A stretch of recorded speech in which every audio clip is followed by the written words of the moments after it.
Cute. And you can see the size of my hand here.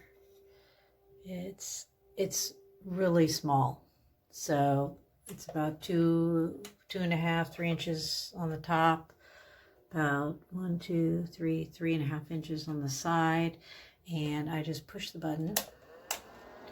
And I have this in my bathroom because it's cold in here, and I come in to take a shower and I'm freezing, and I don't have a heater in the bathroom here, and I don't want to heat the whole house. So this is a great way to just heat it, and you can see how small it actually is.